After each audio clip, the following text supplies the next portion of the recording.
मेरा नाम जियांग ली चैन है। मैं बीजिंग में सबसे ज्यादा अमीर फैमिली का इकलौता वारिस हूँ। मेरे डैड एक मार्शल गॉड है, मतलब टॉप लेवल के मार्शल आर्ट आर्टिस्ट, और मेरी मॉम बीजिंग में सबसे ज्यादा अमीर है। इतना खतरनाक बैकग्राउंड होने के बाद सबको लगा था कि मैं अपनी लाइफ में कुछ बहुत बड़ा करूंगा, पर मुझे एक गरीब लड़की से प्यार हो जाता है और मैं उसके पीछे सिंप बन जाता हूँ। 4 सालों तक मैं उसकी गुलामी करता हूँ। उसके कहने पर मैं उसके मॉम डैड को करोड़ों का घर गिफ्ट में दे देता हूँ और उसके छोटे भाई के बर्थडे पर उसे एक स्पोर्ट्स कार भी गिफ्ट करता हूँ। मैं मेरी गर्लफ्रेंड के लिए एक यन हुआंग नाम की टीम भी बनाता हूँ। मैं उस पर बहुत सारा पैसा लगाकर उसे टॉप पर पहुंचा देता हूँ, पर जैसे ही वो सक्सेसफुल बन जाती है उसका अफेयर चलने लगता है उसके बेस्ट फ्रेंड के साथ। वो दोनों प्लानिंग करते हैं मुझे मारने की। वो दोनों मुझे बहला फुसला कर एक ऐसी जगह लेकर आते हैं जहाँ पर बहुत सारे मॉन्स्टर्स होते हैं। वो दोनों मुझे उन मॉन्स्टर्स के बीच में फेंक देते हैं और खुद मेरे सामने खड़े होकर एक सेफ जगह पर किस करते हैं। ये सब मैं देख रहा होता हूँ, पर मुझे सच में ऐसे नहीं मरना। अगर मुझे एक और मौका मिल जाता तो शायद से मैं सब कुछ बदल देता। तभी मेरी दोबारा से आंखें खुलती हैं। मैं मरता नहीं हूँ। मेरी आंखों के सामने मेरी गर्लफ्रेंड खड़ी होती है। ये वो टाइम होता है जब वो मुझे छोड़कर जा रही थी, मतलब मेरे मरने से कुछ महीने पहले। वो कुछ पैसों को हाथ में पकड़े होती है और मुझसे कह रही होती है, मेरे पास अब पैसों की कोई भी कमी नहीं है। मुझे नहीं लगता कि हम ज्यादा समय तक एक साथ रह सकते हैं। मैं तुम्हें वो पैसे वापस कर रही हूँ जो कि तुमने मुझ पर खर्च करे हैं। दोबारा मुझे परेशान करने की कोशिश भी मत करना। ये कहकर वो उन पैसों को हवा में फेंक देती है।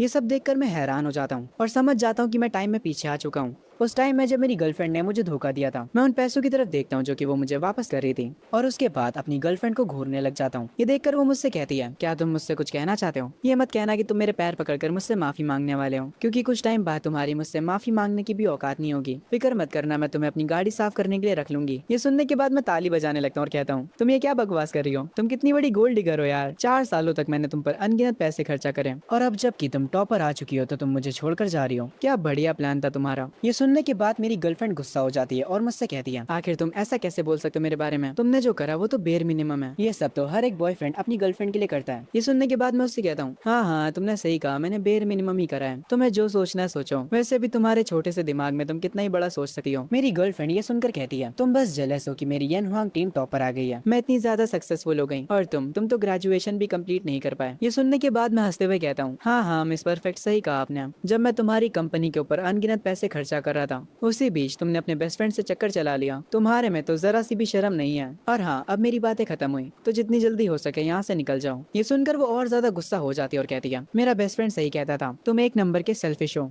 पता नहीं मैं इतने सालों तक तुम्हारे साथ कैसे रही। मैं उससे कहता हूँ, देखो मैं फालतू के ड्रामे में नहीं पड़ना चाहता। तुम्हें ब्रेकअप करना है ना, चलो करते हैं। मेरे ये बोलने के बाद वो गुस्से में यहाँ से जाने लगती है। जब वो यहाँ से जा रही होती तब मैं कहता हूँ, तो क्या हुआ अगर तुम्हारी यन हुआंग टीम टॉप पर है तो? उस कंपनी को मैंने ही बनाया है, तो अब मैं तुम्हें तुम्हारी औकात दिखाऊंगा। मेरी गर्लफ्रेंड दरवाजे के पास रुकर कहती है, मैं पार्टी के दिन सबके सामने बता दूंगी कि मैं तुमसे ब्रेकअप कर रही हूँ, तो उसके बाद कभी मुझे अपनी शक्ल मत दिखाना। ये कहकर वो यहाँ से चली जाती है। उसके जाने के बाद मैं विंडोज के पास आता हूँ, अपनी पॉकेट से अपना फोन निकालता हूँ और डायरेक्ट कॉल लगाता हूँ मेरी फैमिली के बटलर को। कॉल उठाते ही वो मुझसे पूछते हैं कि कौन बात कर रहा है। मैं उनसे डायरेक्ट कहता हूँ, अंकल फैंग, मुझे यान हुआंग टीम से अपनी सारी इन्वेस्टमेंट हटानी है और मैं चाहता हूँ जो घर मैंने मेरी बीवी की फैमिली को गिफ्ट करा था उन्हें उस घर से तुरंत निकाल दिया जाए। ये सुनने के बाद अंकल फैंग कहते हैं, यंग मास्टर आप दोबारा से इसके बारे में सोच लीजिए। यान हुआंग टीम को इनहेरिटेंस क्लेम करने की जरूरत पड़ेगी। ये सुनने के बाद मैं उनसे कहता हूँ, अंकल फैंग मैंने जैसा कहा है वैसा ही आप करिए। अंकल फैंग कहते हैं, अगर आप अभी टीम को डिसबैंड करते हैं तो आपका कजन जियांग फैंग उस टीम को खरीद लेगा। वो एक अमीर बिगड़ा हुआ लड़का है जिसे रिचेस्ट सीईओ जैसी मानवा काफी पसंद है। अगर वो जियांग फैमिली का मालिक बन गया तो सब कुछ बदल जाएगा। यंग मास्टर क्या आप अभी भी ये करना चाहेंगे? मैं उनसे कहता हूँ, हाँ मुझे खुद पर भरोसा है। ये सुनने के बाद वो कॉल काट देते हैं और कहते हैं, मुझे ये तो नहीं पता कि आप टीम को डिसबैंड क्यों कर रहे हैं, पर कुछ भी हो जाए मैं हमेशा आपके साथ हूँ। कॉल कटने के तुरंत बाद मैं सोचता हूँ शायद से अंकल फैंग सही कह रहे थे, पर मैंने भी सही फैसला किया है। मेरी गर्लफ्रेंड का नाम लिनवान है। लिनवान तुम्हारी वजह से मेरे सर में दर्द होने लगा है। जब मैं ये सारी बातें सोच रहा होता हूँ तभी मुझे एक आवाज सुनाई देती है, होस्ट की लाइफ के सारे डिसीजंस को स्कैन करा जा रहा है, मिलियन चॉइसेस सिस्टम को एक्टिवेट किया जा रहा है। तभी मेरे सामने एक सिस्टम स्क्रीन पॉपअप होती है। आखिर ये चीज है क्या? ये देखकर मैं काफी हैरान होता हूँ। वो सिस्टम मुझे कुछ ऑप्शंस देता है। ऑप्शन 1, मैं टीम को डिसबैंड ना करूँ और कुत्तों की तरह अपनी गर्लफ्रेंड से माफी मांगू, और इसके साथ मुझे एक टाइटल भी मिलेगा जो कि होगा बिग लूजर का। ऑप्शन 2 है कि मैं टीम को डिसबैंड कर दूं, इसके रिवॉर्ड में मुझे एक बेसिक गिफ्ट पैक मिलेगा। ऑप्शन 3 होता है कि मैं बस आराम करूं और अपनी लाइफ को मजे से एंजॉय करूं, और इसके रिवॉर्ड में मुझे मिलेगा सुप्रीम गिफ्ट पैक। ये देखकर मैं खुश हो जाता हूँ और कहता हूँ, मैं फालतू में मेहनत करने का सोच रहा था, सिस्टम तो चाहता है कि मैं आराम करूं और वो मुझे इसके बदले रिवॉर्ड्स भी देने को तैयार है। ये तो काफी अच्छी डील है। लिनवान, तुमने मेरी पिछली जिंदगी में मेरा फायदा उठाया था, पर इस बार मैं तुमसे हर एक चीज छीनने वाला हूँ। मैं सिस्टम से कहता हूँ, सिस्टम मैं थर्ड ऑप्शन को चूज करता हूँ। सिस्टम मुझसे कहता है, कांग्रेचुलेशन होस्ट, सबसे बेस्ट ऑप्शन चुनने के लिए आपको रिवॉर्ड में सुप्रीम गिफ्ट पैक दिया दिया जा रहा है। मैं उस रिवॉर्ड को तुरंत ओपन करने के लिए कहता हूँ। उस रिवॉर्ड में मुझे सुप्रीम लेवल की केओस बॉडी मिलती है और मुझे सुप्रीम लेवल का वॉइड मिलता है। ये रिवॉर्ड मुझे इसलिए मिला होता है ताकि मैं अपने रूम में आराम करते हुए भी अपनी पावर को बढ़ा सकूं। अपनी पावर्स को बढ़ाने के लिए मुझे कोई भी मेहनत नहीं करनी है। ये देखकर मेरे चेहरे पर मुस्कान आ जाती है। मेरे डैड कहते थे कि वॉइड एक ऐसी टेक्निक है जिसको टॉप लेवल के मार्शल आर्ट आर्टिस्ट भी कंट्रोल नहीं कर सकते और मैंने इसे इतनी आसानी से पा लिया। और किससे पता मैं इस सिस्टम की मदद से सिर्फ आराम करते करते अपने लेजेंडरी डैड को सरपास कर दूं। और मेरा वो कजन जो कि अपनी स्किल्स पर इतना करता है, अब जबकि मुझे पावर्स मिल चुकी हैं तो मैं इजीली उसे अपने पैरों के नीचे ला सकता हूँ। ये सोचकर ही मैं हंस पड़ता हूँ। तभी मुझे अंकल फैंग का कॉल आता है। वो कहते हैं कि उन्होंने मुझे कोई वीडियो भेजी है और वो मुझे उसे तुरंत चेक करने के लिए बोलते हैं। मैं उनकी भेजी हुई वीडियो को देखने लगता हूँ। उस वीडियो में वो लिनवान के विला में गए होते हैं। लिनवान अंकल फैंग को थप्पड़ मारने वाली होती है पर अंकल फैंग उसका हाथ रोक लेते हैं। लिनवान कहती है चाहे जियांग यीचैन कुछ भी कर ले मैं उसके पास वापस नहीं आने वाली। पर अंकल फैंग उसको बताते हैं मैं आपको यहाँ पर वापस लेने नहीं आया हूँ। जिस विला में आप अभी रह रही हैं वो मेरे यंग मास्टर ने खरीदा था, इसीलिए अब वो चाहते हैं कि आप इस विला को छोड़कर यहाँ से चली जाएं। ये कहते हुए अंकल फैंग इस विला के डॉक्यूमेंट्स को लिनवान के मुंह पर मारते हैं। ये सुनने के बाद लिनवान कहती है अगर जियांग यीचैन को लग रहा है कि वो ये सब कर मुझे वापस पालेगा तो ये उसकी गलतफहमी है। मैं जल्द ही खुद ही यान हुआंग टीम को ज्वाइन करने वाली हूँ। जियांग यीचैन के बिना भी मैं काफी ऊपर तक जा सकती हूँ। मैं इस वीडियो को अपने फोन पर देख रहा होता हूँ। एक सेकंड के लिए मेरा मूड थोड़ा खराब होता है पर मैं अगले ही मोमेंट अपने लग्जरी विला में बैठकर खाना खा रहा होता हूँ। तभी मुझे यान हुआंग टीम के बॉस का कॉल आता है। उससे पता चल चुका होता है कि मैं टीम को डिसबैंड करने वाला हूँ। वो कॉल पर काफी परेशान लग रहा होता है और वो कहता है बॉस मुझे पता चला कि आप यान हुआंग टीम से अपना सारा इन्वेस्टमेंट हटा रहे हैं। हमारे सारे अकाउंट्स फ्रीज हो चुके हैं। आखिर आप ऐसा क्यों कर रहे हैं? मैं उससे कहता हूँ तो तुम्हें फाइनली अपने बॉस की याद आ गई। तुम्हें क्या लगता है कि मुझे तुम लोगों के बारे में नहीं पता? तुम लोग बस मेरा पैसा फालतू की चीजों में खर्चा करते हो। तुम लोग अच्छे अच्छे होटल्स में रुकते हो और सबसे महंगी ड्रिंक्स पीते हो और यहाँ तक कि मैंने सुना है कि तुम लोग मेरी बुराई भी करते हो। ये सुनने के बाद यान हुआंग टीम का बॉस कहता है आपकी बुराई हमारा एक मेंबर करता था और मैंने इसके बदले उसे कई बार सजा भी दी है। हम अभी इस सिटी की सबसे नंबर 1 टीम है।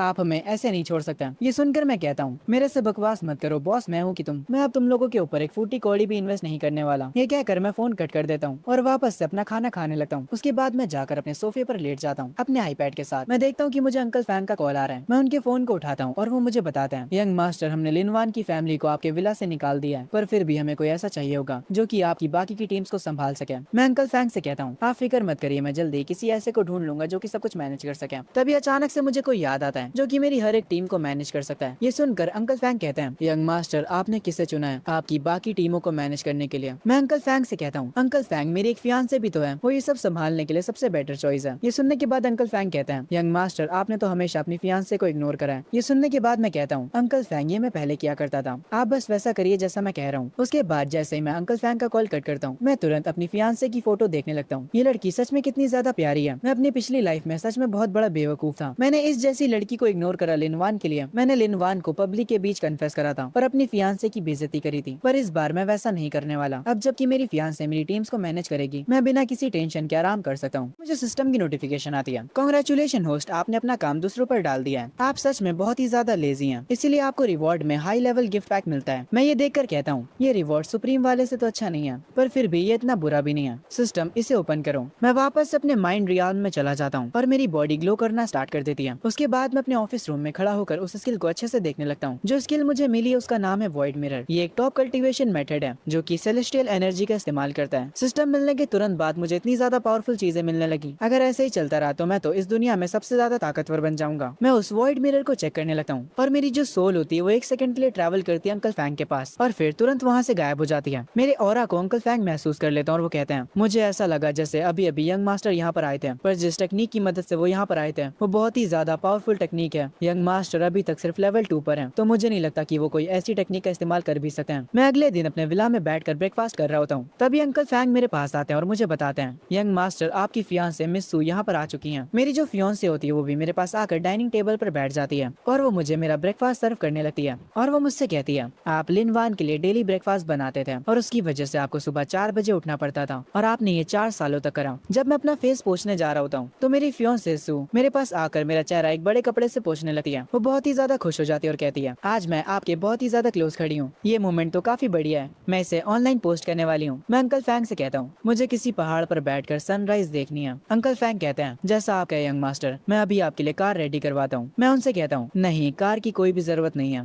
ये कहने के तुरंत बाद मैं अपनी टेलीपोर्टेशन वाली पावर को एक्टिवेट करता हूँ और तुरंत यहाँ से सू को लेकर टेलीपोर्ट हो जाता हूँ। ये देखकर अंकल फैंग शॉक में पड़ जाते हैं और वो कहते हैं क्या यंग मास्टर ने अभी अभी टेलीपोर्टेशन का इस्तेमाल करा? आखिर ये एबिलिटी इनके पास कहाँ से आई? तभी सीन वापस से एमसी के ऊपर शिफ्ट होता है। वो अपना नाश्ता पहाड़ों पर बैठकर कर रहा होता है और सामने से सूरज निकल रहा होता है। मैं सू से कहता हूँ, तुम्हें अब लिनवान के बारे में बात करने की कोई भी जरूरत नहीं है, तुम बस मुझसे बात करो। और हाँ, मैं चाहता हूँ कि तुम मेरी टीम्स को मैनेज करो, इसके बदले में मैं तुम्हें 10 बिलियन दूंगा। ये सुनने के बाद सू उदास हो जाती है और वो कहती है, क्या आप ये सब लिनवान के लिए कर रहे हो? मैं अपनी कुर्सी से उठकर उसके सर पर हाथ रखता हूँ और उससे कहता हूँ, नहीं, मैं लिनवान के लिए ये सब नहीं कर रहा हूँ। बस तुम मुझसे वादा करो कि तुम मेरी टीम्स को मैनेज करोगी, और अगर तुम ये करती हो तो उसके बाद मैं तुमसे शादी करने के बारे में सोचूंगा। ये सुनकर वो खुश हो जाती है। आगे मैं उसको लेकर हमारे कॉलेज में पहुंचता हूँ। आज रात हमारे कॉलेज में ग्रेजुएशन पार्टी है। मैं सू को लेकर आगे जाने लगता हूँ। तभी मेरी गर्लफ्रेंड का जो बेस्ट फ्रेंड है वो मुझ पर आकर चिल्लाने लगता है और वो कहता है, ओ जियांग ये चैन, तुम आखिर इतना लेट कैसे हो गए? मैंने तुमसे कहा था कि तुम आज वेन्यू सेट करने में हमारी मदद करोगे। इस बंदे को देखकर मुझे काफी गुस्सा आता है, क्योंकि मेरी पिछली जिंदगी में इसने मेरी गर्लफ्रेंड के साथ मिलकर मुझे मारा था, और यहाँ तक ये बंदा मेरे कजन के साथ भी मिला होता है। तभी मुझे वापस से सिस्टम की नोटिफिकेशन आती है। आपको सिस्टम से एक ऑप्शन मिलता है और वो ऑप्शन है आपको चेंग्यू को एक्सपेल करना है। इसके रिवॉर्ड में आपको अल्टीमेट लेजी गिफ्ट पैक मिलेगा। ये देखकर मैं अपने मन में कहता हूँ, मुझे इन कीड़े मकोड़ों की इस जिंदगी में परवाह नहीं है। मैं अंकल फैंग से कहता हूँ, अंकल फैंग, ये बंदा कुछ ज्यादा ही बोल रहा है, इसे चुप कराइए। सू मेरे साथ कुछ फोटोज लेना चाहती है। मैं नहीं चाहता कि ये लोग हमें डिस्टर्ब करें। मैं सू से कहता हूँ, चलो हम लोग आगे चलते हैं। और हाँ सू, इन कीड़े मकोड़ों के बारे में मत सोचना। जब मैं यहाँ से जाने लगता हूँ तब चेंग्यू मुझे रोकता है और चिल्लाते हुए कहता है, मैं स्टूडेंट काउंसिल का प्रेसिडेंट हूँ और वेन्यू सेट करना तुम्हारा काम था। पर ये सुनकर अंकल फैंग कहते हैं, पर अब यंग मास्टर ये चीज नहीं करना चाहते हैं, तो तुम कौन होते हो उन्हें उनका काम बताने वाले? तभी मुझे सिस्टम का नोटिफिकेशन आता है कि मुझे रिवॉर्ड में 1 बिलियन मिले हैं और उसके साथ ही 10,000 बैड लक के स्टिकर्स भी। ये स्टिकर्स मैं जिस पर भी लगाऊंगा उसके साथ हर एक चीज बुरी होगी। मैं ये रिवॉर्ड देकर खुश होता हूँ, क्योंकि ये स्टिकर्स को यूज करने में मुझे काफी मजा आने वाला है। मैं तुरंत एक स्टिकर का यूज करता हूँ और उसे चेंग्यू के ऊपर लगा देता हूँ। मैं सू के सर पर हाथ रखता हूँ और उससे कहता हूँ, तुम मेरे बारे में सोचकर परेशान मत हो, चलो यहाँ से चलते हैं और फोटोज लेते हैं। ये कहकर हम लोग वहाँ से निकल जाते हैं। तभी से शिफ्ट होता है मेकअप रूम में। सब लोग आज रात की ग्रेजुएशन पार्टी की तैयारी कर रहे होते हैं। तभी भागते हुए यहाँ पर चेंग्यू आता है। वो जल्दी से जाकर लिनवान को ढूंढता है और उससे कहता है, मैं जियांग यी चैन को लेने गया था पर उसके बॉडीगार्ड्स ने मुझे रोक दिया। जरा देखो तो उन लोगों ने मुझे मारा भी। लिनवान चेंग्यू का हाथ पकड़ती है और उससे कहती है, मुझे पता नहीं था कि जियांग यी चैन इतना कमीना है। उसने पहले मुझे और मेरी फैमिली को बुली करा और अब वो मेरे इतने प्यारे बेस्ट फ्रेंड को भी बुली कर रहा है। मैं उस जियांग यी चैन को छोड़ूंगी नहीं। ये सुनकर चेंग्यू के चेहरे पर एक अजीब सी मुस्कान आ जाती है और वो अपने मन में कहता है, जियांग यी चैन, बस तू आज रात का इंतजार कर। जब लिनवान सबके सामने तुमसे ब्रेकअप करेगी तब तुम उसके सामने रोने लगोगे और अपने घुटनों पर बैठकर उससे भीख मांगोगे,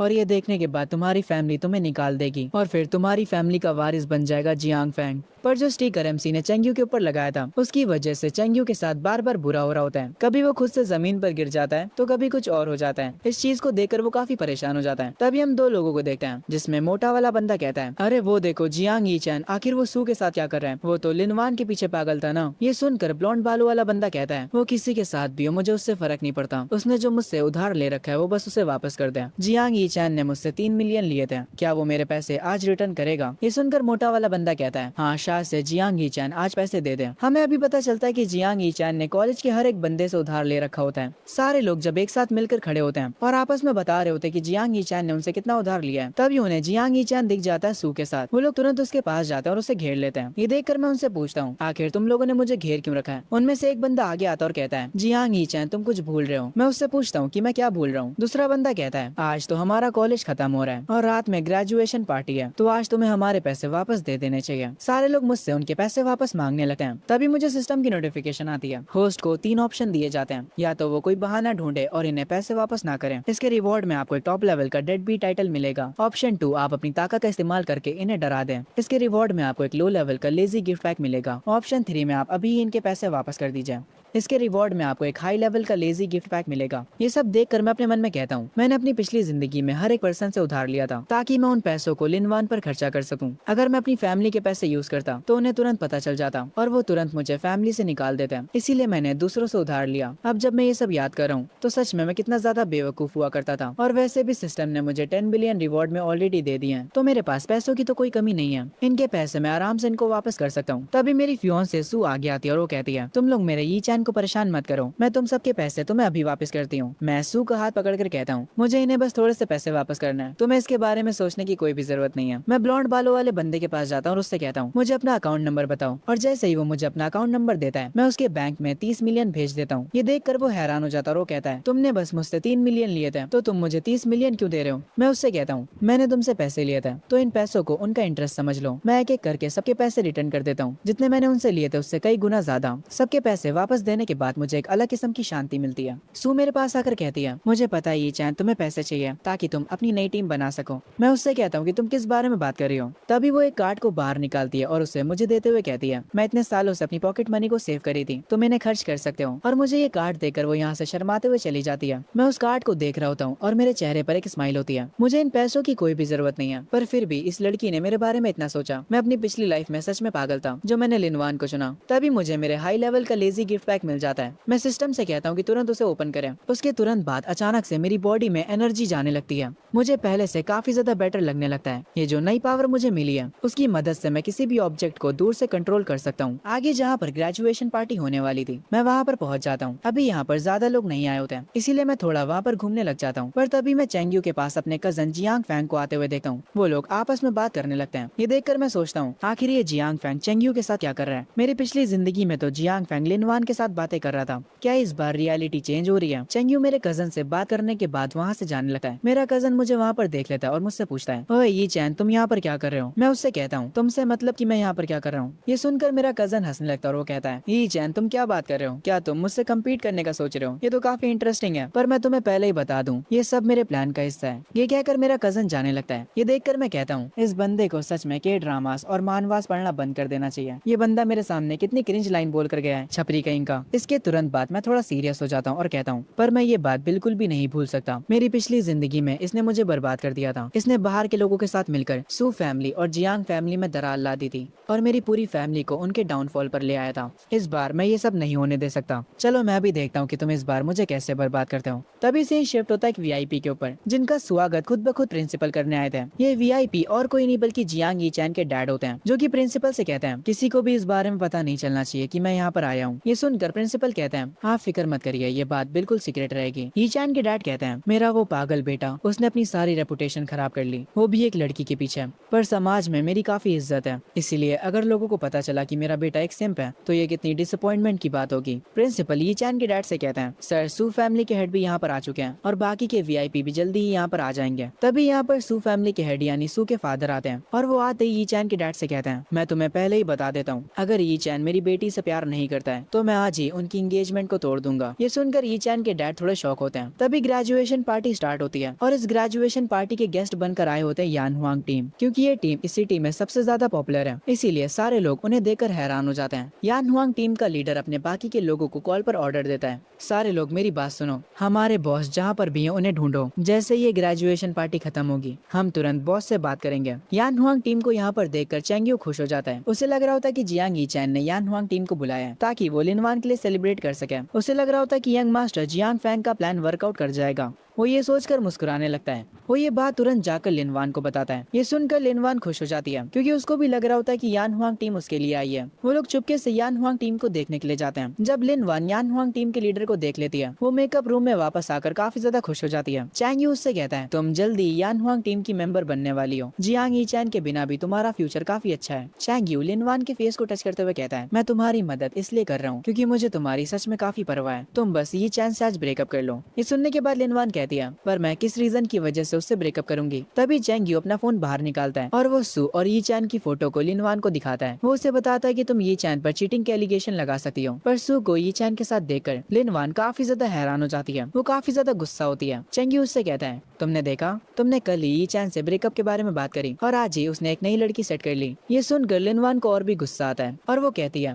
यीचैन तुम्हारी हिम्मत कैसे हुई मुझे धोखा देने की। ये लड़की धोखे के बारे में बात कर रही है, इसने खुद ही यीचैन को धोखा दिया था। खैर आगे हम चेंग्यू को देखते हैं जियांग फैंग से बात करते हुए। चेंग्यू फैंग से कहता है मैंने वो सारी चीजें परफेक्टली कर ली जो भी आपने मुझसे करने के लिए कहा था। फैंग चेंग्यू की गर्दन पर हाथ रखता और उससे कहता है तुमने बहुत अच्छा काम करा, मुझे बताओ तुम्हें इसके बदले क्या इनाम में चाहिए। चेंग्यू कहता है मुझे कोई भी रिवॉर्ड नहीं चाहिए यंग मास्टर फैंग, बस आप मेरी फैमिली की मदद कर दीजिएगा, मेरे लिए इतना ही काफी होगा। पहले तो मुझे ये बताओ कि तुम लोग एक साथ ऐसे खड़े क्यों हो। तुम दोनों पागल कितनी अजीब तरह से साथ में खड़े हो। छी तुम दोनों को ऐसे देखकर मुझे खराब लग रहा है। खैर आगे फैंग अपने हाथों को पोंछते हुए कहता है अगर मेरा प्लान आज फेल हो हो जाता है तो मैं तुम्हारी पूरी फैमिली को गायब करवा दूंगा। अगर मुझे ये चैन को अपने रास्ते से ना हटाना होता तो मैं तेरे जैसे बंदे से बात भी ना करता, घिनौने कहीं के। मैं बाहर हॉल में सोफे पर बैठा होता हूँ और कहता हूँ इस कॉलेज में सबसे ज्यादा टॉपर दो ही लड़कियां हैं, पहली सू और दूसरी लिनवान। मेरी पिछली जिंदगी में जब लिनवान ने मुझसे ब्रेकअप करा था वो भी स्टेज पर, तब सू ने मेरे पास आकर मुझे प्रपोज करा था ताकि वो मेरी रेपुटेशन को बचा सके। पर उस टाइम मेरा दिमाग खराब हो गया था और मैंने ना जाने सू की कितनी बेइज्जती कर दी थी, वो भी सबके सामने। तभी मैं यान हुआंग टीम को स्टेज के पास खड़ा देख लेता हूँ और उन्हें देखकर मुझे काफी गुस्सा आ जाता है, आखिर ये लोग यहाँ पर क्या कर रहे हैं। तभी एक बंदा अनाउंस करता है अब मैं स्वागत करना चाहूंगा बीजिंग की टॉप टीम की विनर का। तभी यहाँ पर लिनवान आती है। एक बंदा मेरे से आकर कहता है अरे ये तो तुम्हारी गर्लफ्रेंड है ना। सब लोग आपस में बातें करने लगते हैं। ये चैन के पास ऑलरेडी मिस सू है और उसकी गर्लफ्रेंड लिनवान भी है। ये बंदा कितना ज्यादा लकी है, दो सबसे खूबसूरत लड़कियां इसके साथ हैं। खैर तभी लिनवान सबसे बोलती है मैं स्पीच देने से पहले आप सबको कुछ बताना चाहूंगी। वो वहाँ पर बड़ी स्क्रीन पर सू और मेरी फोटो को चला देती है, जिसे देखकर सारे लोग हैरान हो जाते हैं। ये चैन के डैड भी ये सब देख रहे होते हैं और वो कहते हैं क्या मेरे बेटे को अब अकल आ गई है। लिनवान रोना शुरू कर देती है और कहती है ये चैन हम 4 सालों से साथ हैं, तुमने मुझे धोखा क्यों दिया। लिनवान की ऐसी एक्टिंग देखकर ये चैन के डैड समझ जाते हैं कि ये सारी चीजें ये चैन ने प्लान करी हैं। वो कहते हैं लिनवान को रोता देख मेरा बेटा उसके सामने घुटनों पर आकर उसकी माफी की भीख मांगने लगेगा, वो भी सबके सामने। उसके बाद सब कुछ खत्म हो जाएगा। पब्लिक उन फोटोज को देखकर पागल सी हो जाती है। ये चैन ने जिन लोगों को पैसे वापस करे थे उनमें से एक बंदा अपनी सीट पर खड़ा होकर चिल्लाते हुए कहता है तुम ये चैन के बारे में ऐसी बातें नहीं कर सकती हो, ये चैन के बिना तुम कुछ भी नहीं हो। उसको दूसरा वाला बंदा शांत कराता है और उससे कहता है ओए तुम ये चैन के सामने लिनवान को कुछ मत कहो, ये चैन लिनवान से बहुत ज्यादा प्यार करता है। अगर ये चैन को तुम्हारी कोई भी बात बुरी लगती है तो वो तुम्हें बर्बाद भी कर सकता है। तभी मुझे सिस्टम की नोटिफिकेशन आती है। आपको दोबारा से मल्टीपल ऑप्शंस दिए जाते हैं। पहला आप उसके सामने घुटनों पर बैठकर भीख मांगिए, दूसरा चुपचाप यहाँ से चले जाइए और तीसरा और आखिरी स्टेज पर जाकर उससे फेस करिए और उसके बाद लफड़े को एंजॉय करिए। आपको गिफ्ट में एक अल्टीमेट लेजी रिवॉर्ड मिलेगा। मैं लास्ट ऑप्शन को चुन लेता हूँ और जैसे ही मैं अपनी कुर्सी पर से उठता हूँ वहाँ पर भागते हुए सू आती है और वो सबके सामने खड़े होकर कहती है सारे लोग मुझे माफ करना, तुम लोग प्लीज ये चैन को ब्लेम मत करो, मैं वो हूँ जिसे ये चैन पसंद है, वो मेरा क्रश है। मुझे माफ करना लिनवान, मुझे तुम्हारे और ये चैन के बीच में नहीं आना चाहिए था, प्लीज ये चैन के ऊपर गुस्सा मत हो। ये सुनकर एक बंदा अपनी कुर्सी पर खड़ा होकर चिल्लाते हुए कहता है मुझे लगता है कि ये चैन ने हमारी गॉडेस सू को धमकाया है, वरना वो लिनवान से माफी क्यों मांगती। सारे लोगों को ये चैन के ऊपर गुस्सा आ रहा होता है क्योंकि उन लोगों को बिल्कुल भी पसंद नहीं आता सू का माफी मांगना, क्योंकि वो सारे के सारे लोग सू को पसंद करते थे। जो सू के फादर होते हैं वो वीआईपी रूम में बैठकर ये सब देख रहे होते हैं। वो काफी ज्यादा गुस्से में होते हैं, वो अपने चाय के कप तक को तोड़ देते हैं। ये चैन के डैड अपने मन में कह रहे होते हैं मेरे बेटे दोबारा से कोई गलत फैसला मत लेना, अगर तुमने अभी लिनवान का साथ दिया तो हमारी फैमिली और सू फैमिली के बीच दरार आ जाएगी। जब मैं सू को ये सारी बातें कहता हुआ सुनता हूँ मैं तुरंत उसकी तरफ स्टेज पर जाने लगता हूँ। सू को डर लगने लगता है और वो अपने मन में कह रही होती है ये चैन जरूर से मुझ पर गुस्सा होने वाला है, शायद से वो मुझे थप्पड़ भी मार दे। तभी पीछे से लिनवान कहती है रुक जाओ ये चैन, मैं 4 सालों तक तुम्हारे साथ रही हूँ और तुम सू के साथ मिलकर मुझे धोखा दे रहे हो। मैंने सच में एक गलत इंसान पर भरोसा कर लिया। ये चैन मेरी बात सुनो, मैं अभी तुमसे ब्रेकअप कर रही हूँ। मैं लिनवान के पास जाता हूँ और कोल्ड एक्सप्रेशंस के साथ उसे देकर कहता हूँ क्या तुम्हारी बकवास खत्म हुई, और उसके बाद उसे एक जोर का थप्पड़ मारता हूँ और इससे पहले कि वो रिएक्ट करे मैं उससे कहता हूँ तुम्हारी औकात कैसे हुई सू को खुद से कंपेयर करने की, टैलेंट और स्किल्स के मामले में वो तुमसे कई गुना आगे है, तुम्हें छोड़कर मैंने सही फैसला किया। ये सुनकर चैंग्यू और फैंग जो कि एक साथ खड़े होते हैं वो दोनों ही काफी शौक हो जाते हैं। आगे मैं लिनवान से कहता हूँ मुझे समझ आ गया कि तुम क्या करना चाहती हो, तुम सबके सामने इसलिए ऐसी एक्टिंग कर रही हो ताकि तुम मेरी रेपुटेशन को खराब कर सको, तुम कितनी खराब लड़की हो। ये सुनकर लिनवान को काफी गुस्सा आता है और वो कहती है तुमने मुझे सिर्फ इसलिए धोखा दिया क्योंकि सू एक अमीर फैमिली से बिलोंग करती है। मैंने इतनी मेहनत करी थी ताकि मैं यन हुआंग टीम में अपनी जगह बना सकूं और वो सब मैंने तुम्हारे लिए किया, और तुमने क्या किया, तुमने मुझे धोखा दे दिया, तुम तो एक इंसान कहलाने के लायक भी नहीं हो। मैं लिनवान की बातों पर ध्यान भी नहीं देता और सू को लेकर स्टेज पर जाने लगता हूँ। लिनवान भी हमारे पास आकर खड़ी हो जाती है, पर जो पब्लिक होती है वो ये सब सुनकर काफी ज्यादा गुस्सा हो जाती है। वो हमारे ऊपर सामान फेंकना शुरू कर देती है। तभी यहाँ पर एंट्री होती है यन हुआंग टीम की, जिन्हें देखकर सारे लोग शौक हो जाते हैं और शांत भी। वहाँ जितने भी लोग होते हैं वो सब खुश हो जाते हैं। उन्हें लग रहा होता है कि यन हुआंग टीम लिनवान के साथ है। सबको लग रहा होता है कि यन हुआंग टीम अभी ये चैन को सजा देगी। सारे लोग काफी खुश होते हैं। जैसे यन हुआंग टीम का लीडर स्टेज पर आता है लिनवान काफी खुश हो जाती है और वो उनके लीडर से जाकर कहती है आप सब लोग यहाँ पर मेरा साथ देने के लिए आए हैं ना। पर ये सुनकर लीडर कहता है हम तुम्हारा साथ क्यों देंगे, हमने तुम्हें कब का हमारी टीम से निकाल दिया है। ये सुनकर लिनवान को काफी ज्यादा गुस्सा आता है और वो चिल्लाते हुए कहती है तुम लोग मुझे टीम से कैसे निकाल सकते हो, मैंने टीम में आने के लिए 4 सालों तक मेहनत करी है और तुम मुझे इतनी आसानी से नहीं निकाल सकते हो। लिनवान काफी जोरों से रो रही होती है। यन हुआंग टीम का कैप्टन ये देखकर कहता है अब बस भी करो लिनवान। उसके बाद वो कैप्टन मेरे आगे घुटनों पर बैठ जाता है और मुझसे कहता है बॉस मैं यन हुआंग टीम का कैप्टन हूँ, हमने लिनवान को टीम से निकाल दिया है। यन हुआंग टीम के कैप्टन को यी चैन के सामने अपने घुटनों पर बैठा देख लिनवान काफी ज्यादा हैरान हो जाती है। मैं लिनवान के पास चलते हुए आता हूँ और उससे कहता हूँ हमेशा एक चीज याद रखना, अगर मैंने मैंने तुम्हें कुछ दिया है तो मैं उसे वापस छीन भी सकता हूँ। तुमने मेरी मदद को अपनी मेहनत का नाम दे दिया, तुम पागल वागल हो क्या। वहाँ पर जितने भी लोग बैठे होते हैं वो सब आपस में बातें करने लगते हैं। यान हुआंग टीम तो जियांग फैमिली के अंडर है ना, और अगर देखा जाए तो ये चैन का सरनेम भी जियांग है, तो क्या इसका ये मतलब है कि वो जियांग फैमिली का वारिस है। लिनवान को ये तो पता था कि उसका बॉयफ्रेंड अमीर है, पर उसे ये बात बिल्कुल भी नहीं पता थी कि उसका बॉयफ्रेंड एक बहुत ही अमीर फैमिली से बिलोंग करता है। वो अपने घुटनों पर गिर जाती है, उसका ब्रेन कुछ भी प्रोसेस नहीं कर पा रहा होता है। वो उसके पास आने की कोशिश करती है, पर ये चैन के गार्ड्स उसे रोक लेते हैं। मैं लिनवान से कहता हूँ, मेरे बारे में भूल जाओ, हम दोनों वैसे भी एक अलग दुनिया से थे। मैं वो था जिसने तुम्हारी मदद करी टॉप पर जाने के लिए, पर अब मैं तुमसे वो सारी चीजें वापस ले रहा हूँ जो कुछ भी मैंने तुम्हें दिया है। ये सुनकर लिनवान को गुस्सा आ जाता है। वो अपनी पावर्स को एक्टिवेट करती है और कहती है, तुमने मुझे कुछ भी नहीं दिया है, मैंने वो सब खुद से कमाया है। वो वहाँ के गार्ड्स को नुकसान पहुंचाने लगती है, पर तभी यान हुआंग टीम का कैप्टन अपनी पावर्स का यूज करता है और वो एक ही अटैक में लिनवान को जमीन पर गिरा देता है। मैं लिनवान से कहता हूँ, वैसे मैं तुम्हें बताना भूल गया, तुम्हारे पास जो कुछ भी हुआ करता था अब वो सब कुछ जा चुका है। उसके बाद मुझे जो रिवॉर्ड में गिफ्ट पैक मिला होता है मैं उसे ओपन करता हूँ। मुझे एक लेजेंडरी बीस्ट मिलता है और काफी सारे पैसे भी, और उसके साथ साथ मुझे एक मिस्टीरियस बॉक्स मिलता है। इस बॉक्स को पकड़कर मेरी जो भी विश होगी वो तुरंत पूरी हो जाएगी। जब मैं सू के पास खड़ा होकर उस बॉक्स को देख रहा होता हूँ तभी यान हुआंग टीम का कैप्टन कहता है, बॉस क्या आप हमें दोबारा से सपोर्ट कर सकते हैं। मैं ये सुनकर इरिटेट हो जाता हूँ और उससे कहता हूँ, आखिर मैं तुम लोगों जैसे आलसी बंदों की मदद क्यों करूंगा। पूरी यान हुआंग टीम मुझसे माफी मांगती है और एक और मौके की विनती करती है। ऐसा सीन अपने सामने देखने के बाद सारे लोग आपस में बातें करने लगते हैं। मैं इन्हें ऐसा करता देख और भी ज्यादा इरिटेट हो जाता हूँ और इनसे कहता हूँ, अगर बात लिनवान के सपनों की ना होती तो मैं तुम लोगों के ऊपर एक फूटी कौड़ी भी खर्च ना करता। मैं पागलों की तरह तुम लोगों पर पैसे लुटाए जा रहा था, पर तुम लोग मेरे पैसों से मेंशंस और फैंसी कार्स खरीद रहे थे और अमीरों वाले क्लब में मजे कर रहे थे। मेरी फैमिली हमेशा सबको बस एक ही मौका देती है, दोबारा हम किसी को भी मौका नहीं देते हैं, क्योंकि मैंने तुम्हारी टीम को बनाया था। इसीलिए अब मैं ऑफिशियली अनाउंस करता हूँ, यान हुआंग टीम को मैं डिसबैंड कर रहा हूँ। ये सुनने के बाद कैप्टन कहता है, बॉस इस बात को एक बार दोबारा सोच लीजिए, हम इस सिटी में नंबर 1 पोजीशन पर हैं। ये सुनने के बाद मैं कहता हूँ, तो मैं क्या करूँ। मैंने कहा तो यान हुआंग टीम डिसबैंड हो चुकी है, अब तुम सब यहाँ से जा सकते हो। मेरे ये कहते ही कैप्टन एटीट्यूड में आ जाता है और वो बोलता है, ये चैन हमारे बिना तुम अगली टीम लीग कैसे जीतोगे, तुम्हें जरूर से इसका पछतावा होगा।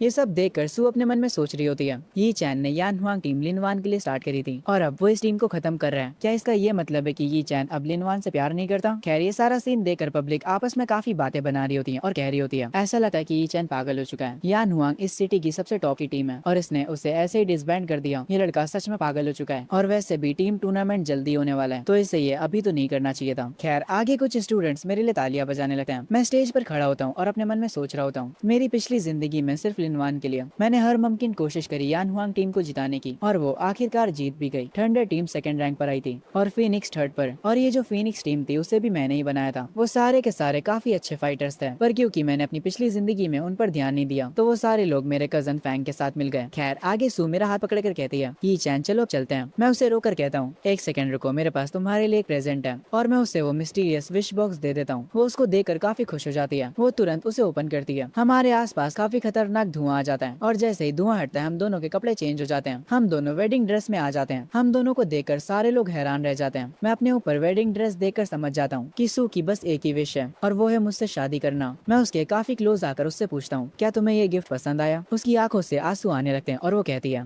बहुत ज्यादा, मुझे ये बहुत ज्यादा पसंद आया। जो कुछ भी फैंग ने प्लान करा था उसका बिल्कुल उल्टा हो जाता है, इसीलिए वो काफी ज्यादा गुस्से में होता है। वो अपने एक आदमी को बुलाता है और उससे कहता है, चैंगयू की फैमिली को मेरे सामने से गायब कर दो, तुम लोग के पास सिर्फ 3 मिनट है। कुछ लोगों ने पहले से ही चैंगयू को मारकर उसे बेहोश कर दिया होता है और जैसे ही उन लोगों को फैंग से ऑर्डर मिलता है वो लोग तुरंत चैंगयू को उठाकर यहाँ से ले जाते हैं। आगे फैंग कह रहा होता है, ग्रेजुएशन टेस्ट 3 दिनों बाद है, चलो ये चैन देखते हैं जब तुम हारोगे तो फैमिली के बड़ों का क्या रिएक्शन होगा। खैर तभी सीन शिफ्ट होता है ये चैन के फादर और सू के फादर पर। सू के फादर ये चैन के फादर से कह रहे होते हैं, अगर तुम्हारा बेटा ग्रेजुएशन टेस्ट पास नहीं कर पाया तो मैं तुरंत एंगेजमेंट को तोड़ दूंगा। ये कहकर वो यहाँ से चले जाते हैं। ये चैन के डैड थोड़े परेशान होते हैं क्योंकि उनको अभी तक लग रहा होता है कि उनका बेटा सेकंड लेवल पर है, जबकि जो सू है वो लेवल 4 पर पहुंच चुकी है। वो अपने बेटे के लिए टेंशन ले रहे होते हैं। तभी वो अपने बटलर को कॉल करते हैं और उससे कहते हैं, जियांग फैमिली का जो ट्रेजर है जिसे मैं एक बहुत ही खतरनाक डंजन से लेकर आया था उसे मेरे पास लेकर आओ। वो बटलर ये चैन के डैड से कहता है, सर पर उस चीज के लिए आपने अपनी जान दांव पर लगाई थी और वही एक चीज है जिसका इस्तेमाल करके आप एक मार्शल गॉड बन सकते हैं। पर जो ये चैन के डैड होते हैं वो कहते हैं, उस आर्टिफैक्ट को मेरे बेटे को दे दो, उसे कुछ भी करके लेवल 3 तक पहुंचाओ ग्रेजुएशन टेस्ट से पहले। और ये कहकर वो कॉल कट कर देते हैं। तभी सीन शिफ्ट होता है सू और ये चैन के ऊपर। पर सू अपने हाथ में एक बॉक्स पकड़े होती है जिसके अंदर स्टार शेप में काफी सारे लेटर्स होते हैं। सू यी चैन को बताती है, मैंने ये सारे लेटर्स तुम्हारे लिए लिखे हैं। मैं 4 सालों से तुम्हारे लिए लेटर्स लिख रही थी। हर एक लेटर में तुम्हारे लिए एक मैसेज है और मैं उसे हर एक दिन लिखती थी।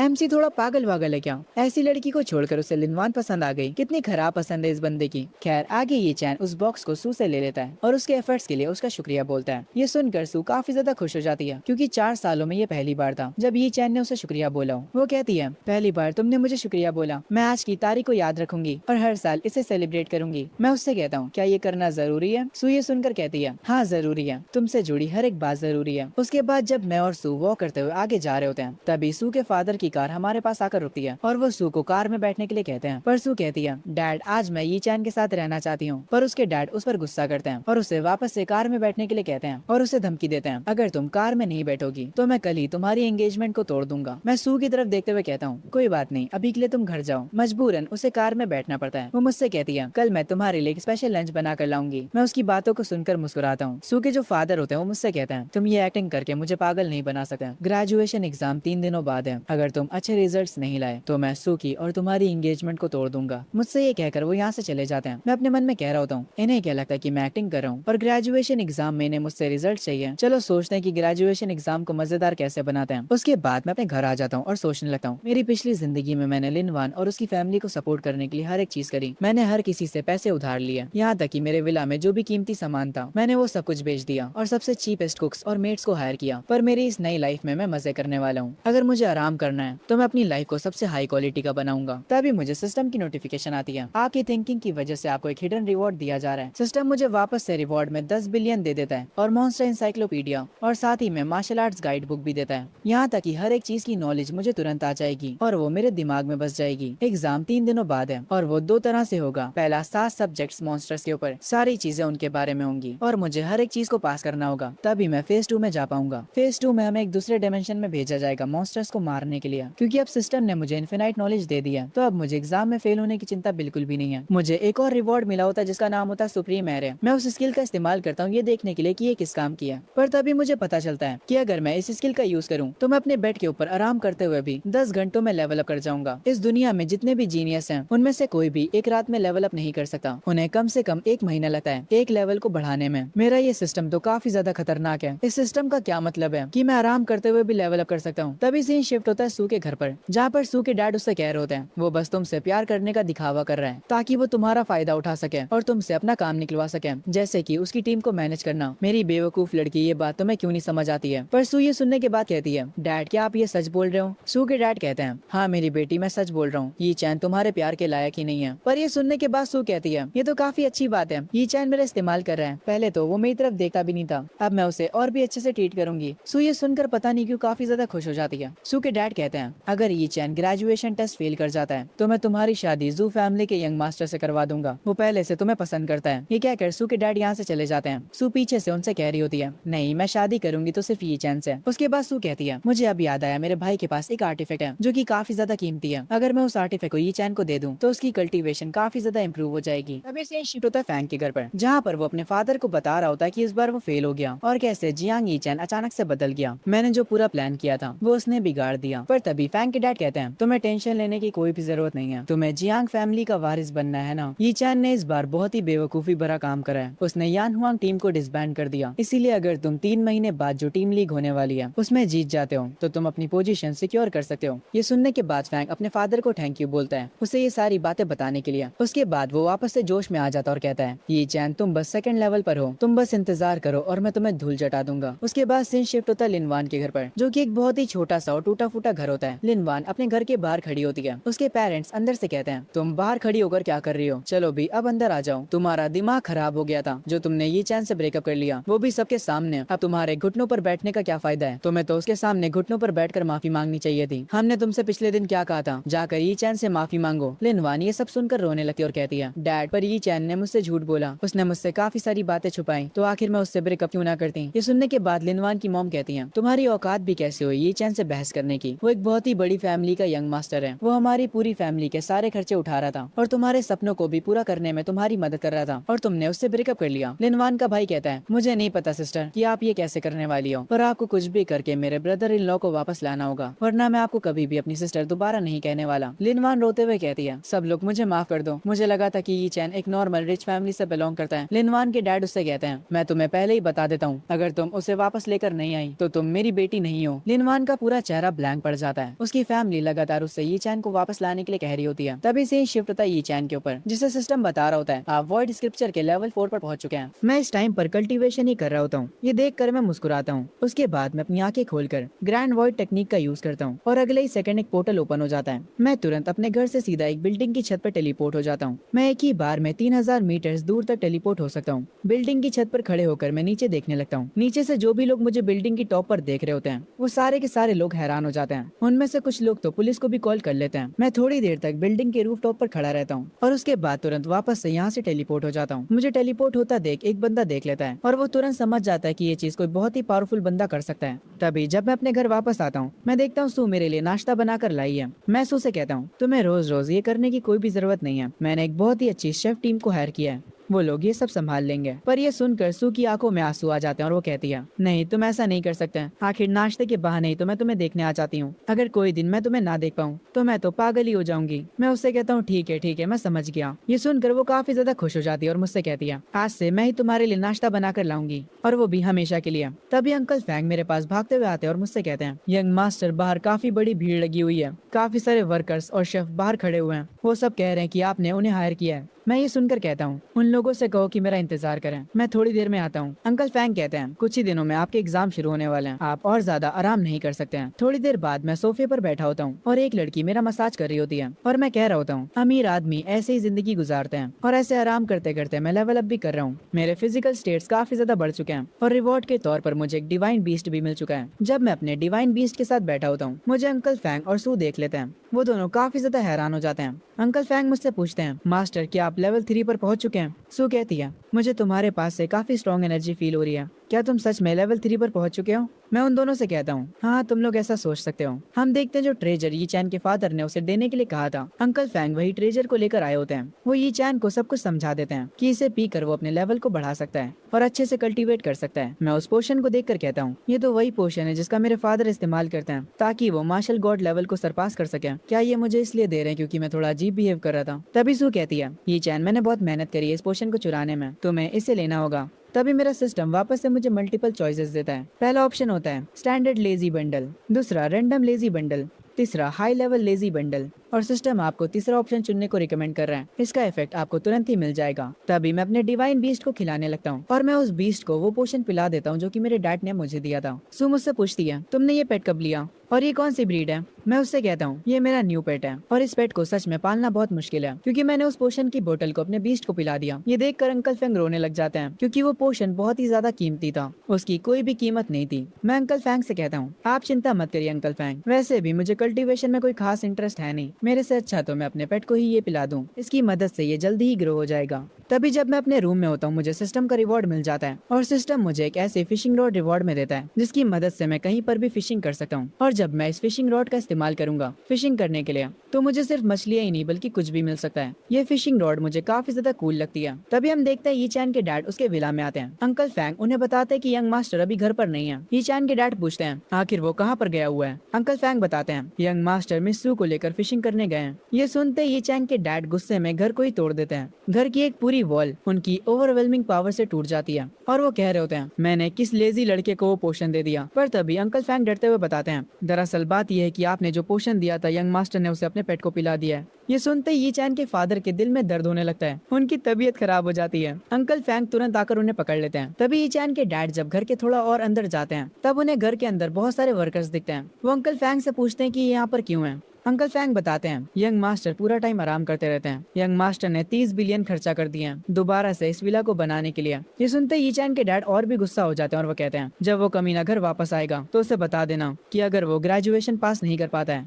तो हम उसे जियांग फैमिली का वारिस नहीं बना पाएंगे, मैं उसको फैमिली से भी निकाल दूंगा। ये कहकर यी चैन के डैड यहाँ से जाने लगते हैं। तभी सीन शिफ्ट होता है यी चैन के ऊपर, जहाँ पर सू उसको फिशिंग रॉड पकड़ा रही होती है। वो खुद कुर्सी पर जाकर बैठ जाती है। मैं सू से कहता हूँ, मुझ पर भरोसा रखो, आज मैं बहुत ही ज्यादा फिशिंग करने वाला हूँ। कुछ लोग यी चैन को फिशिंग करते हुए दूर से देख रहे होते हैं और वो लोग आपस में बातें कर रहे होते हैं। तुम लोग ज्यादा तेज मत बोलो, वो लड़का जियांग फैमिली से बिलोंग करता है। तो क्या हुआ अगर वो जियांग फैमिली से बिलोंग करता है? तो फिशिंग करने के लिए तुम्हारे पास स्किल्स होनी चाहिए। तुम्हें पता भी हो मार्शल आर्टिस्ट है। अरे वो जो भी हो, अगर वो एक भी मछली पकड़ लेता है तो मैं इस पूरे तालाब का पानी पी जाऊंगा। तभी मेरी फिशिंग रॉड में कुछ फंसता है। मैं तुरंत ताकत लगाकर उसे जोर से खींचने लगता हूँ और जब मेरी फिशिंग रॉड बाहर आती है तो मैं देखता हूँ कि उस फिशिंग रॉड में जूते फंसे हुए हैं, जिसे देखकर सू काफी खुश हो जाती है और वो कहती है, भले ही हमने कोई भी मछली ना पकड़ी हो, कम से कम हमें इतने प्यारे जूते तो मिल गए। वैसे ये जूते कोई आम नहीं होते हैं, ये असल में मेरी फिशिंग रॉड का कमाल है। ये फिशिंग रॉड असल में रेयर आइटम्स को लेकर आती है। उसके बाद मैं वापस से फिशिंग चालू करता हूँ और मुझे दोबारा से एक जूते मिलते हैं, जिसे देखकर वो बाकी के मछुआरे जो कि मुझे देख रहे थे वो सबके सब हंसने लगते हैं। मैं दोबारा से फिशिंग करने में लग जाता हूँ और इस बार मेरे हाथ आते हैं वाइल्ड फ्रूट्स। मैं एक के बाद एक पानी से रेयर आइटम्स को बाहर निकाले जा रहा होता हूँ और इस बार मैं मेरी फिशिंग रॉड से एक गोल्डन चीज को पकड़ लेता हूँ। मुझे नहीं पता वो क्या होता है, पर वो चीज आसमान में जाकर एक गोल्डन दरवाजा खोल देती है, जिसे देखकर बाकी के मछुआरे भी शौक हो जाते हैं। यहाँ तक कि हम भी शौक हो जाते हैं। उस दरवाजे में से कुछ पेपर्स बाहर निकलते हैं, पर उनकी लैंग्वेज हमें समझ नहीं आती। ना तो वो लैंग्वेज मुझे समझ आती और ना ही सू को। मैं कहता हूँ, ये चीज भी मुझे सिस्टम नहीं दी होगी तो टेंशन लेने की तो कोई बात है ही नहीं। वो मछुआरे भी उस डोर को देख रहे होते हैं, उन्हें भी वो लैंग्वेज समझ नहीं आ रही होती है, पर उन सारे मछुआरों को उनकी बॉडी में कुछ अजीब सा फील होता है। उन्हें ऐसा लगता है कि जैसे उनके में हल्की हल्की सी पावर्स जाग रही हूँ। वो सारे के सारे मछुआरे खुश हो जाते हैं। उन्हें लग रहा होता है कि वो लोग भी अवेक हो सकते हैं। खैर सू मेरे साथ बैठी कल्टीवेट कर रही होती है। तभी एक फीनिक्स की स्पिरिट उसके पास से निकलती है और वो अपनी आंखें खोलकर मुझे बताती है। मुझे ऐसा लगता है कि मेरी कल्टीवेशन इवॉल्व हो गई है। मैं अब लेवल 4 के पीक पर पहुंच चुकी हूँ। मैं इतना ज्यादा इम्प्रूव हो गई हूँ, तो इसका मतलब है कि तुम भी इम्प्रूव हुए होगे। पर मैं सू से कहता हूँ, नहीं मेरे साथ कुछ ऐसा नहीं हुआ। सू मुस्कुराते हुए कहती है, कोई बात नहीं, तुम कितनी सारी पावरफुल चीजें कर सकते हो। तुम पहले से ही काफी अमेजिंग हो। मैं तुमसे काफी ज्यादा इम्प्रेस हो चुकी हूँ। मैं ये सुनकर मुस्कुराता हूँ। मैं फिशिंग रॉड को वापस से स्टोरेज में रख लेता हूँ और सू से कहता हूँ, तुम कितनी प्यारी बातें करती हो। हमने आज के लिए बहुत ज्यादा फिशिंग कर ली है, तो चलो अब घर वापस चलते हैं। तभी सीन शिफ्ट होता है सू के घर पर। टीवी पे उसी नदी की न्यूज चल रही होती है जहाँ पर यी चैन फिशिंग करने के लिए गया था। जो गोल्डन डोर वहाँ पर ओपन हुआ था, उसकी वजह से काफी सारे लोग अवेक हो जाते हैं। इसी न्यूज को देखकर सू के फादर कहते हैं, काफी सारे कल्टीवेटर्स का लेवल बढ़ चुका है उस डोर के कांटेक्ट में आकर। अगर मैं भी उस डोर के पास होता तो शायद से मैं मार्शल गॉड के लेवल तक पहुंच जाता। तभी यहाँ पर सू आ जाती है और वो आते ही अपने डैड से कहती है, डैड मैं यी चैन के घर से खाना खाकर आई हूँ। मैं अपने कमरे में जा रही हूँ, इसलिए मुझे डिस्टर्ब मत करिएगा। उसके डैड उसे रुकने के लिए बोलते हैं और उससे कहते हैं, तुम वहीं पर रुक जाओ। मैंने सुना है कि तुम अभी तक यी चैन के साथ घूम रही हो और उसी की वजह से तुम अपनी कल्टीवेशन की प्रैक्टिस भी नहीं कर पा रही हो। खैर आगे सिस्टम मुझसे कहता है, कांग्रेचुलेशन होस्ट, आप लेवल 4 पर पहुंच चुके हैं। अब आपकी वॉइड टेक्निक काफी ज्यादा एडवांस हो चुकी है। आपकी बॉडी को और भी ज्यादा पावरफुल बना दिया गया है। जैसे ही सिस्टम मुझे ये बताता है, मैं तुरंत से अपनी शर्ट को ऊपर करके अपनी बॉडी को देखता हूँ। मेरी बॉडी के ऊपर किसी भी तरह के अटैक्स का असर नहीं हो रहा था। इसका मतलब है कि अब मुझे किसी भी चीज से खतरा नहीं है। उसके बाद मैं अपने घर से एक बहुत दूर की बिल्डिंग पर टेलीपोर्ट करता हूँ और इस बार मैं 10,000 मीटर दूर तक टेलीपोर्ट हुआ हूँ, जो कि पिछले लेवल से 3 गुना ज्यादा है। अगर मेरे पास ऐसी पावर्स मेरी पिछली जिंदगी में होती तो शायद से मैं तब भी सिंप होता। मैं अपने घर पर आकर खुद को एक थप्पड़ मारता हूँ और अपने आप को याद दिलाता हूँ, मैं अब कोई सिंप नहीं हूँ। मुझे अब बस अपनी लाइफ एंजॉय करने पर फोकस करना चाहिए। तभी से शिफ्ट होता है यी चैन के पेरेंट्स पर। उसकी मॉम यी चैन के डैड से कहती है, आखिर आप यी चैन के ग्रेजुएशन टेस्ट में क्यों नहीं आना चाहते? जिस पर यी चैन के डैड कहते हैं, नहीं मैं वहाँ पर नहीं जाने वाला। वहाँ पर जू फैमिली और होजोंग फैमिली के लीडर्स भी होंगे। वो बस मेरे बेटे को हारते हुए देखना चाहते हैं ताकि वो लोग मेरा मजाक बना सके, और अगर ऐसा होता है तो मैं उस मजाक को बर्दाश्त नहीं कर पाऊंगा। यी चैन की मॉम कहती है, पर फिर भी वो हमारा बेटा है तो मैं तो जरूर जाऊंगी उसके ग्रेजुएशन टेस्ट में। ये सुनकर यी चैन के डैड कहते हैं, हाँ ठीक है तुम चली जाना। जैसे ही ग्रेजुएशन टेस्ट के रिजल्ट आएंगे तो फिर हम जियांग फैंग को फैमिली का हेड बना देंगे। जियांग फैंग वही एमसी का कजन। तभी सीन शिफ्ट होता है वापस से एमसी के ऊपर। वो आराम करते करते 5वें लेवल तक पहुंच चुका होता है और अब वो हर एक चीज का मास्टर बन चुका है। वो ये देखकर काफी ज्यादा खुश होता है। वो अपने सारे स्टेट्स को चेक करता है और उसके सारे स्टेट्स ओवर पावर्ड हो चुके होते हैं। ये देखकर एमसी कहता है, पिछली बार मैं सिर्फ लेवल 2 तक पहुंच पाया था और इस बार टाइम में पीछे आने के बाद कुछ ही दिनों में मैं लेवल 5 पर पहुंच गया। एमसी बालकनी के पास जाकर कुछ पंचेस थ्रो करता है हवा में और उन पंचेस की पावर से एक पेड़ टूट जाता है। ये देखकर एमसी खुश हो जाता है। उसके बाद अगली सुबह मैं सू को लेकर कॉलेज आया होता हूँ। वो मुझे इतना बदला हुआ देखकर मुझसे कहती है, तुम आजकल काफी ज्यादा बदले हुए लग रहे हो। ये सुनकर मैं उससे कहता हूँ, कभी कभी बदलना जरूरी होता है। जब मैं और सू कॉलेज के गेट के पास होते हैं तभी वहाँ पर आकर लिनवान हमें रोक लेती है और वो आते ही मुझसे कहती है, क्या तुम सू के साथ इसलिए घूम रहे हो क्योंकि तुम मुझे जेलस कराना चाहते हो? मैं मानती हूँ कि मैंने ग्रेजुएशन पार्टी में कुछ ज्यादा ही बोल दिया था, पर तुम तुम भी पूरी तरह से सही नहीं थे, तुम्हारी भी गलती थी। मैं तुमसे माफी मांगने आई हूँ, इसीलिए मुझे माफ कर दो। तुम भी मुझसे माफी मांगो, और अगर तुम ऐसा करते हो तो शायद से मैं तुमसे पैचअप कर लूँ। ये सुनकर मैं इरिटेट हो जाता हूँ। तुम पागल हो गई हो क्या? लिनवान को ऐसा करते देख वहाँ पर जितने भी स्टूडेंट्स होते हैं वो आपस में बात करने लगते हैं। ये लिनवान में इतनी ज्यादा हिम्मत कहाँ से आ रही है? ये अभी भी यंग मास्टर जियांग को परेशान कर रही है। ये लड़की कितनी ज्यादा गिरी हुई है। उन सब की बातें सुनकर लिनवान को गुस्सा आता है और वो चिल्लाते हुए मुझसे कहती है, आखिर तुम कुछ बोल क्यों नहीं रहे? मैंने ऑलरेडी तुमसे माफी मांग ली है, तो अब ज्यादा अकड़ो मत। तभी मुझे सिस्टम दोबारा से मल्टीपल चॉइसेस देता है। पहला ऑप्शन, मैं लिनवान को माफ कर दूं और उसके साथ वापस से रिलेशनशिप में आ जाऊं। इसके रिवॉर्ड में मुझे एक लूजर का टाइटल मिलेगा। ऑप्शन 2, मैं इसे इग्नोर कर दूं और सू को लेकर यहाँ से चला जाऊं। इसके रिवॉर्ड में मुझे एक लो लेजी रिवॉर्ड मिलेगा। और ऑप्शन 3 है, मैं लिनवान की काफी अच्छी तरह से बेइज्जती करूं और उसके बाद यहाँ से जाऊं। इसके रिवॉर्ड में मुझे प्रीमियम लेजी गिफ्ट पैक मिलेगा। मैं ऑप्शन 3 को तुरंत चुन लेता हूँ और उसके बाद मैं सू का हाथ पकड़ता हूँ। लिनवान से कहता हूँ, सू अपने घर की बड़ी बेटी है, तुम तो इसकी तरह सुंदर भी नहीं हो। ये टैलेंट के मामले में भी तुमसे कई गुना आगे, और इसकी फैमिली काफी ज्यादा अमीर भी है। तुम सू के आगे कुछ भी नहीं हो। लिनवान रोना शुरू कर देती और कहती है, पर तुमने तो कहा था कि तुम मुझसे हमेशा प्यार करने वाले हो। मुझे इस लड़की पर थोड़ा गुस्सा आता और मैं अंकल फैंग से कहता हूँ, अंकल फैंग, मेरी तरफ से इस लड़की को 2 थप्पड़ मारी है। ये लड़की कुछ ज्यादा ही बोल रही है। ये सुनकर अंकल फैंग थोड़े हैरान होते हैं और वो कहते हैं, यंग मास्टर, क्या आप सच में चाहते हैं कि मैं इसे थप्पड़ मारूं? मैं अंकल फैंग से कहता हूँ, हाँ मैं यही चाहता हूँ। इस लड़की की औकात कैसे हुई मेरी फियांसे से कम्पीट करने की? अंकल फैंग लिनवान के पास जाकर उसे एक जोर का थप्पड़ मारते हैं। वहाँ पर जितने भी लोग खड़े होते हैं वो सब कहते हैं, लिनवान तुम इसी लायक हो, तुम्हारे साथ तो ऐसा ही होना चाहिए था। सब लोग लिनवान के ऊपर हंस रहे होते हैं। लिनवान रोते हुए कहती है, तुम दोनों को जरूर से इसका पछतावा होगा, और सू तुम्हें ये चैन बस इस्तेमाल कर रहा है ताकि वो मुझे जेलस फील करा सके। खैर, मैं और सू उसकी बातों पर ध्यान नहीं देते हैं। सू मुझसे कहती है, एग्जाम शुरू होने में बस आधा घंटा बचा है। मैं सू के सर पर हाथ रखकर उससे कहता हूँ, तो मैं तुम्हारे एग्जाम के लिए गुड लक। तभी थोड़ी देर बाद सिस्टम मुझे बताता है, कांग्रेचुलेशन होस्ट, रिवॉर्ड क्रेडिट हो चुका है। आपको फंड्स में 10 बिलियन मिले हैं और साथ ही में 10,000 स्टार फ्रूट्स भी। स्टार फ्रूट्स में प्योर स्टार एनर्जी है। अगर आप इन्हें खाते हैं तो आपकी फिजिक काफी ज्यादा बूस्ट हो जाएगी और आपका लेवल भी काफी तेजी से बढ़ेगा। मैं उस स्टार फ्रूट को अपने डिवाइन बीस्ट को खिला देता हूँ और अब मेरे डिवाइन बीस्ट को बस थोड़ा सा ही लेवल अप करना है। उसके बाद उसकी बीस्ट स्किल अनलॉक हो जाएगी। खैर, मेरा भी एग्जाम शुरू होने वाला होता है। टीचर हम सबको बता रही होती है, तुम लोगों का ये एग्जाम ऑनलाइन होगा। अगर तुम लोग गलती से भी चीटिंग करने के लिए एआई का इस्तेमाल करते हो तो तुम्हें तुरंत एग्जाम से बाहर निकाल दिया जाएगा। और हाँ, अब तुम लोगों का एग्जाम शुरू होता है। पहले तो मैं सोचता हूँ कि मैं इस एग्जाम में टॉप स्कोर करूंगा, पर तभी सिस्टम मुझे एक ऑप्शन देता है। पहला होता है कि मैं अच्छे से मेहनत करूँ और अच्छे नंबर्स लाऊं, और दूसरा ऑप्शन वो होता है जिसे खुद ब खुद सिस्टम रिकमेंड करता है। मैं टेस्ट को सीरियसली ना लूं और उससे पूरा खाली छोड़ दूं, बस पास होने भर के नंबर्स ले आऊं, क्योंकि इस ऑप्शन को चुनने पर मुझे एक अच्छा रिवॉर्ड मिल रहा होता है। इसीलिए मैं बिना किसी देरी के इस ऑप्शन को चुन लेता हूँ और उसके बाद मैं क्वेश्चन पेपर पर आंसर लिखना शुरू कर देता हूँ। मुझे बस पासिंग मार्क्स लाने थे। मैं आधे घंटे में सारे क्वेश्चंस को सॉल्व कर लेता हूँ और उसके बाद मुझे सिस्टम की नोटिफिकेशन आती है, कांग्रेचुलेशन होस्ट, आपने 100 लेजी पाथ चुन लिया है। इसके बदले आपको सुप्रीम लेजी गिफ्ट पैक मिला है। मैं ये देखकर खुश होता हूँ और सिस्टम से कहता हूँ कि गिफ्ट को तुरंत ओपन किया जाए। सिस्टम मुझे एक ब्लैक गॉड आर्मर देता है और उसके बाद फंड्स में 10 बिलियन दोबारा से, और उसी के साथ में 1 lakh top tier solid element pills.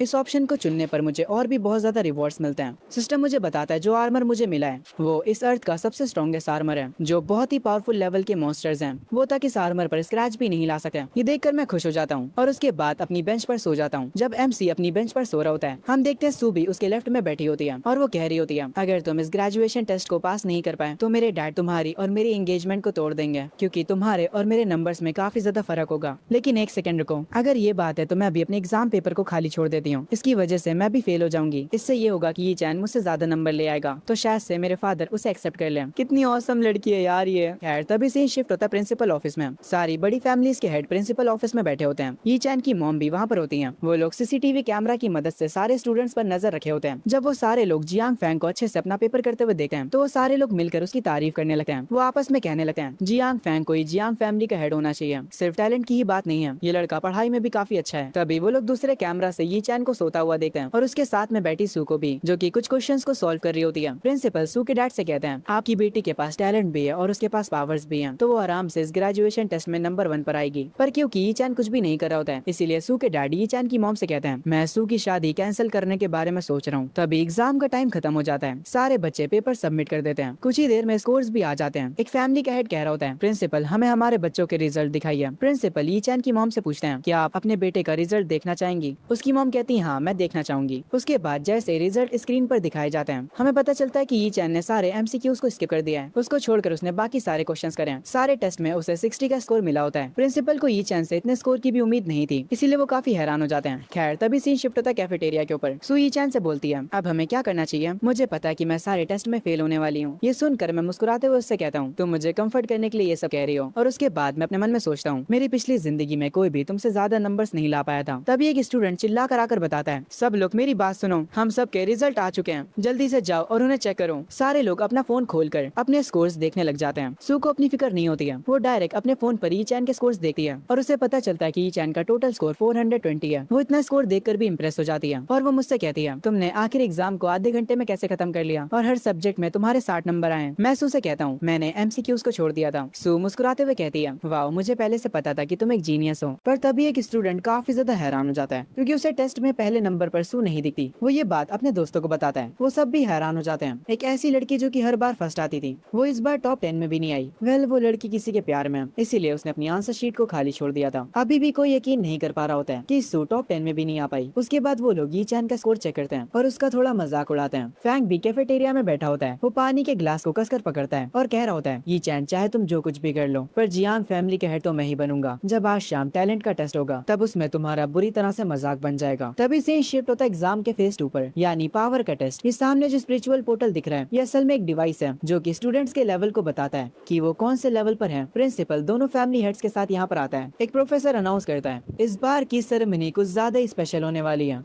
हमने हमारी कंट्री के 5 मार्शल गॉड्स में से एक मार्शल गॉड को बुलाया है और वो है सू फैमिली के हेड और उनके साथ में आई हैं जियांग फैमिली की मिसेस मिस शिन। इन दो बहुत ही फेमस लोगों को देखकर सारे स्टूडेंट शॉक हो जाते हैं। एक बंदा कहता है अगर मार्शल गॉड ने मुझे नोटिस कर लिया तो मेरी लाइफ तो सेट हो जाएगी। पर उसका दोस्त तुरंत उसे ख्यालों से निकालते हुए कहता है ओए सपने देखना बंद करो, सू फैमिली के हेड सिर्फ और सिर्फ अपनी बेटी को देखने के लिए आए, वो तो तुम पर ध्यान भी नहीं देंगे। खैर एक प्रोफेसर कहता है इससे पहले कि हम टैलेंट सेरेमनी को शुरू करें मैं रूल्स बता देता हूँ। सारे स्टूडेंट्स एक एक करके स्टेज पर आएंगे और जो स्पिरिट स्टोन यहाँ पर रखा हुआ है वो तुम्हारे टैलेंट को चेक करेगा। अगर तुम्हारा लेवल 3 से नीचे हुआ तो तुम दूसरे डिमेंशन में जाकर मॉन्स्टर्स को मारने के बारे में सोचना भी मत। इसके बाद एक प्रोफेसर अनाउंस करता है पहला नंबर है मिस सू का, उसके बाद चिंग चैन का, फिर जियांग फैंग, फिर लिन वान और फिर टैंग लोंग। सू मुझे एक आर्टिफैक्ट देते हुए कहती है मैं पहले जा रही हूँ, तुम इस आर्टिफैक्ट को रख लो, ये एक लोकेशन डिवाइस है। जब हम लोग मॉन्स्टर अरेना में कदम रखेंगे तो इसकी मदद से मैं तुरंत तुम्हें ढूंढ लूंगी। मैं उससे कहता हूँ हाँ मैं तुम्हारा इंतजार करूंगा। उसके बाद सू उस स्पिरिट स्टोन के पास जाती है और वो स्टोन सू को बताता है आप लेवल 4 के पीक पर हो, आपने टेस्ट पास कर लिया है। सू के बाद जितने भी लोग आते हैं वो सारे के सारे पास हो जाते हैं। उसके बाद लिन वान भी आती है और वो भी लेवल 4 पर होती है, पर वो सू के आगे थोड़ी कमजोर होती है क्योंकि वो लेवल 4 के पहले स्टेज पर है। पर जो स्टूडेंट्स होते हैं वो सबसे ज्यादा शौक होते हैं सू के लेवल को देखकर क्योंकि पिछले ही महीने वो लेवल 4 की हुई थी और इतनी जल्दी वो लेवल 4 के पीक पर पहुंच गई। सब लोग कह रहे होते हैं कि सू काफी ज्यादा लकी है क्योंकि वो ट्रिपल एस मार्शल टैलेंट के साथ पैदा हुई थी। ज्यादातर स्टूडेंट्स इस टेस्ट को पास कर लेते हैं। उसके बाद प्रोफेसर स्टेज पर मुझे बुलाता है। इस प्रोफेसर ने मुझे सबसे आखिरी में बुलाया और मैं इसका मतलब समझ चुका हूँ। ये मुझे हारते हुए देखना चाहते हैं ताकि ये लोग मिलकर मेरा मजाक बना सके। तभी मुझे सिस्टम से दोबारा से एक लेजी ऑप्शन मिलता है। पहला ऑप्शन मैं वॉइड मिरर को ऑफ कर दूं और अपनी असली ताकत सबसे छुपाऊं। ऑप्शन 2 इस टेस्ट को छोड़कर चले जाओ और घर जाकर आराम करो। ऑप्शन 3 अपनी पावर्स को 90% कम कर लो ताकि तुम ये टेस्ट पास भी कर जाओ और लोग तुम्हारा मजाक भी ना बनाए। इसके बदले रिवॉर्ड में आपको एक एडवांस लेजी गिफ्ट पैक मिलेगा। मैं अपनी मॉम की तरफ देखता हूँ और फैसला करता हूँ अगर मैंने अपनी असली पावर रिवील कर दी तो मेरी फैमिली सारी रिस्पॉन्सिबिलिटीज मुझ पर डाल देगी और अगर सच कहूँ तो मुझे बिल्कुल भी रिस्पॉन्सिबिलिटीज नहीं उठानी।